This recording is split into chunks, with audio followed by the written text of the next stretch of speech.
Hello mga tol. So panibagong araw na naman tayo at panibagong vlog na naman tayo.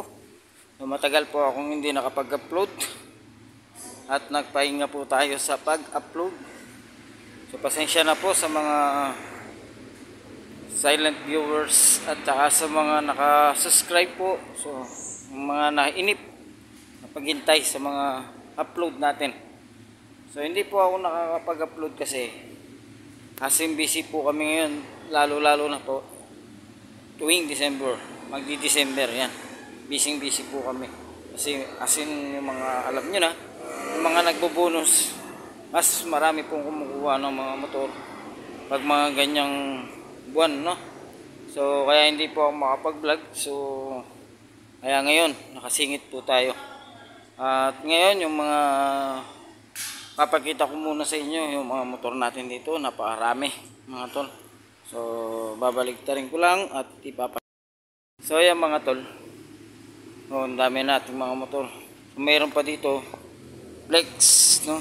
Dalawa. Ayan, ganda ng kulay mga tol. Flex TC175. Ayan, TC175. Ayan, dami mga tol, napakarami pa yan. Ayan, oh. Ang dami namin dumating na mga motor ngayon mga tol. Ayan. Mga TC175 yung nandito mga tol. TC175. Ito TC125. So yung TC125 natin mga tol, kulay itim yung makina. So kapag 150, ayan, silver ang makina. Kapag 125 itim. At kapag 175 naman po ang motor natin na TC, ay kulay gold yung kanyang makina. Yan. So mayroon tayong 175, mayroon tayong 150, at mayroon po tayong 125. Ang dami po, ayan. Tapos mayroon po dito Surf 125. Surf 125 po ito. Mga nakataas po yung upuan. Tapos napakarami po yung ating Flex na dumating. Ayan, no? Yan po yung mga Flex na dumating sa atin. So marami po siyang kulay, no? Mayroon tayong available ngayon. Nung nakaraan, puti at saka dilaw lang. So mayroon na tayo ngayon. Hindi ko alam kung green, apple green ba yan o ano? Matte green. Ayan. Nakalimutan ko mayroon silang sinabi kung anong kulay yun. So ayan mga tol, ang dami nating mga ano, no?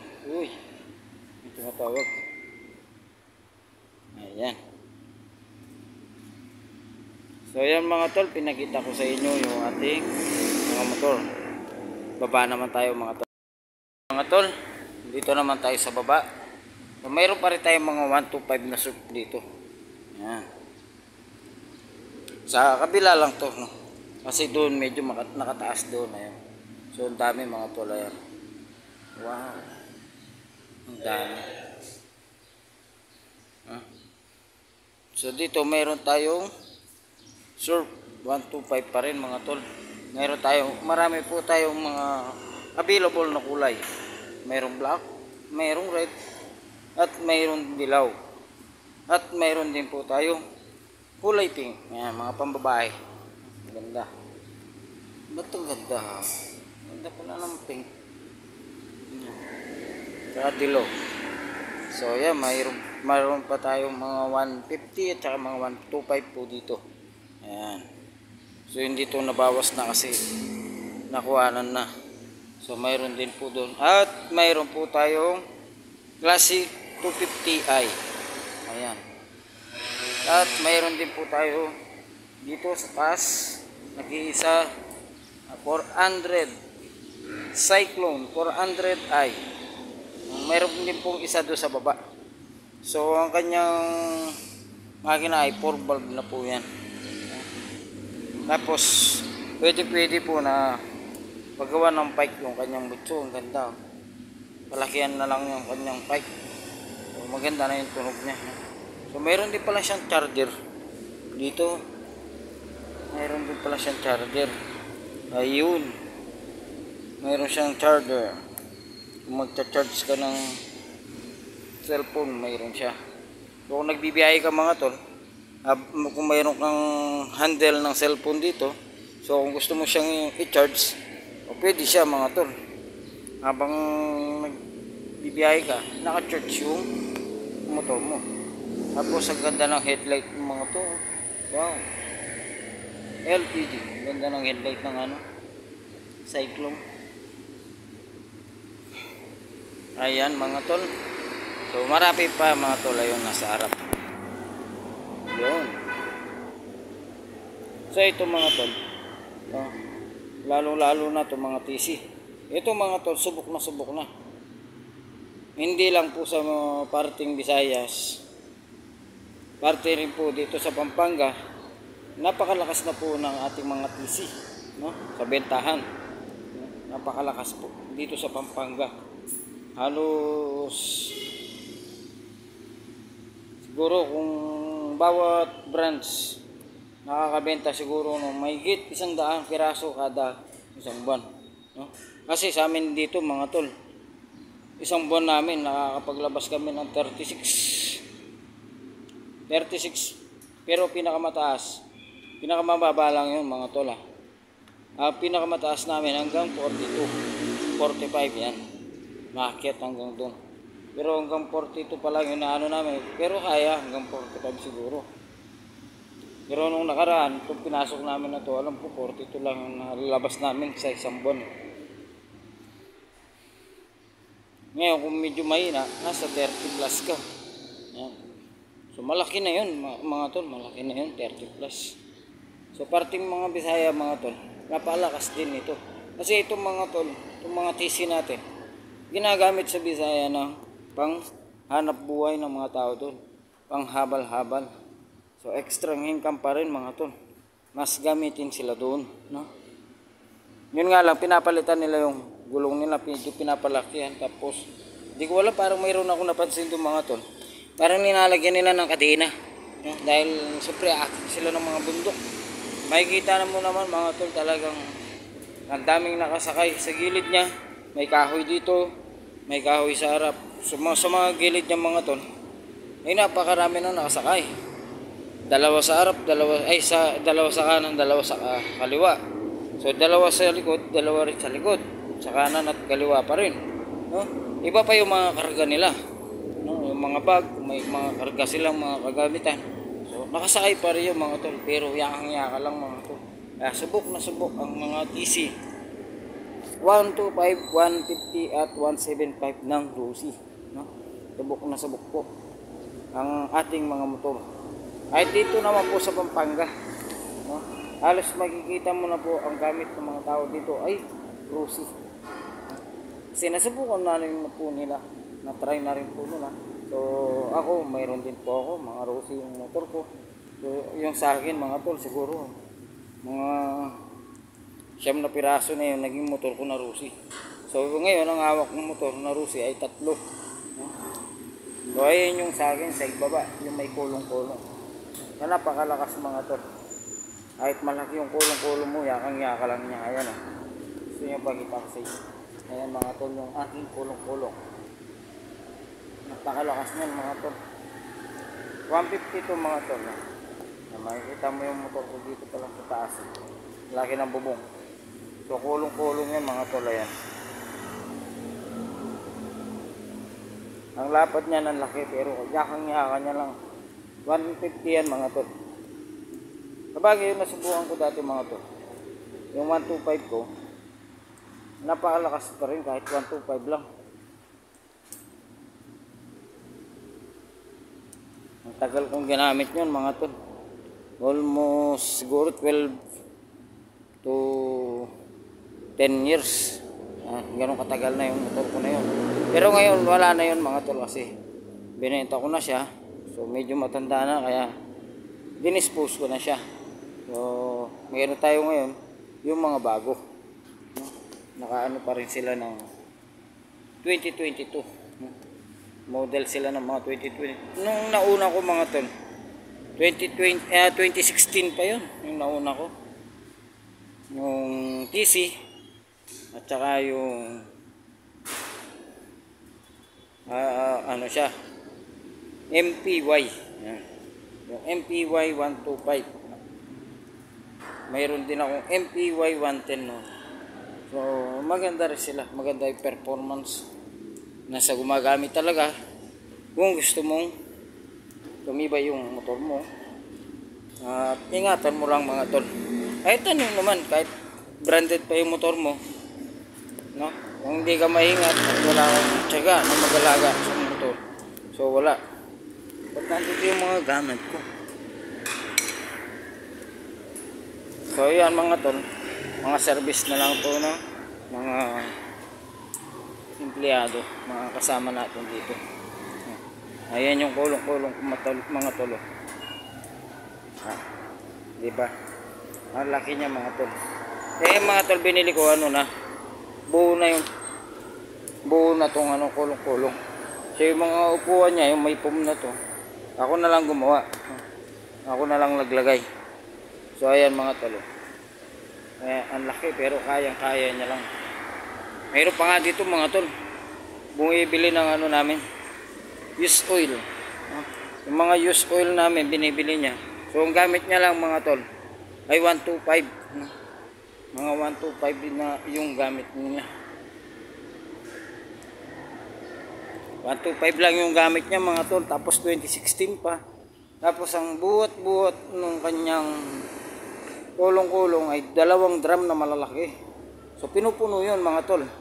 Pinupuno niya ng mga langis na used oil. Binibili nila. So isipin mo, mula Mabalacat hanggang Arayat, binibiyahe niya yun mga tol. So siguro nasa 2 hours ka kung bibiyahe mo yun. So layo pa rin. Tapos ganun kabigat yung daladala niya. So yan yung mga nandito sa ilalim, yan yung mga second hand natin mga tol. So yung gusto mag-avail ng mga mura, mayroon po tayo dito, no? Tulad nito, Neptune, no? Ang alam ko dito sa mga Neptune na to, nasa mga 6,000 na lang kada isa, no? Ayan, no? Mayroon din kami mga singanan mga tol na TC. Ayan, eto mga tol, naka lower na. Siguro ito mga tol ginamit na pang ano, ayan, yung mga pang race. Kasi nakababa na. Nakaporma na ng nakababa. Nung nakaraan, ano yan mga tol, yung kanyang muffler ay napaka ingay. Pinalitan lang ng ano, stock. So ito po yung mga siganan namin mga tol. Ayan, meron tayong Flash 150, meron tayong KR 200, KR 150 ba yun? 200. Tapos meron tayo second na Pulse, Flare, at saka mga TC, at saka Rapid mga tol. Ayan. Yan yung mga second natin, wow, against the light. Tapos meron pa tayo dito mga brand new. So dito sa harap mga tol, yung mga brand new natin dito ay yung RFI 175. So napakarami pa tayong mga stock na ano dito, RFI 175. So ang available na kulay po yung matte black at saka yung dilaw. Tapos meron pa tayo dito nag-iisang Cyclone 400i. Ayan. Pwede na po mga pang NLEX yan. Laki ng radiator talaga nito. May sarili, ang laki rin ng mga blower niya. So kung magbibiyahe ka, kita ba? Against the light kasi. Ayan. Ayan. Ayan yung blower niya mga tol. Against the light kasi. Ayan. Ayan mga tol. Tignan nyo mga tol. Pansinin nyo yung makina niya doon. Mahaba. Ayan. Mahaba lang kanyang silindret. Yan ay 4 valve. Tapos 2 lang ang butso.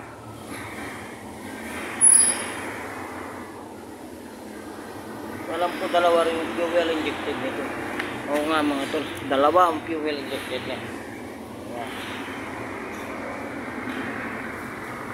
double fuel injectors. Tapos mayroon din tayo mga ano dito, mga Delta X. Ayan. Yung mga mahilig sa Delta X, alam nyo sa Mindanao, dito sa Pampanga, ito ang hindi gaano mabenta mga tol, yung Delta X. Pero nung una, ito ang mabenta, no? Pinupurmahan nila, pinapalitan nila yung manubela. So ginagawa nilang parang style Raider, no? Yan, mga design na ganito, style XRM, yan, ginaganyan nila. So ito sa Mindanao mga tol, bentang-benta to sa Mindanao. Kasi ang ginagawa nilang mini enduro, mini KR, no? Pinapalitan nila yung mga gulong niya na malalaki. So mukha kasi siyang enduro, lalo na sa harap. So, pinapalitan nila ng gulong na malalaki, yung mayroong spike, ginagawa nilang mini enduro. So napakalakas din po ng makina niyan, kahit sila ay ano to, 110, 125. Sila ay 125. Meron ding 110. So meron siyang 110, meron siyang 125 mga ton. Ito itong una na to, 125. So yung isa na yon, yung may puti, yan. Yan ay 110 mga ton. No? So napakalakas nila. Pinapalitan nila mga gulong niya, pinapalakihan ng spike, pinapalakihan ng gulong. So napakalakas po sa Mindanao. Ginagamit din po yan. Parte po ng Bisaya, hindi lang sa Mindanao, buong Bisaya ay ginagamit po nila yan. So napakalakas, napakaganda pong gamitin. So ayan, nandito po tayo sa baba. Ano mga tol, in-update ko lang po kayo dito sa aking channel, dito sa ating mga motor na nandito sa ating outlet, no? Kung gaano sila karami at kung ano yung meron tayo dito, no? So sa ngayon magtuloy-tuloy na tayo mag-vlog mga tol, dahil bibigyan natin ng time, sisingit tayo, no? Pero sigurado marami pa rin dadagsa na kukuha, lalo na yung mga tatanggap ng bonus dito po sa Clark, Pampanga, yung mga empleyado dyan. So kadalasan dyan po ang mga kumukuha, at saka yung kadalasan yung mga nag-grab, no? Ginagamit po nilang pang service. Dahil yung ating motor na Rusi ay, alam nyo na, ang ating motor na Rusi ay pang masa, no? Mura, kayang-kaya ng bulsa. So paano mga tol, hindi na ako magtatagal at hanggang dito na lang. Hanggang sa muli, sana pasensya na kayo sa mga aking subscriber at saka sa mga silent viewers na sana hindi kayo sumawa na maghintay pa sa mga ano natin paparating ng mga magagandang vlog. So iniintay ko lang po yung mga parating na ating mga motor para makabigay ako ng magandang vlog sa inyo at ipakita ko pa yung mga bagong dating ng mga motor. So paano mga tol, hanggang dito na lang. Simpleng upload pero sana mapanood niyo hanggang sa matapos ang vlog na to. So paano mga tol, hanggang dito na lang. Paalam.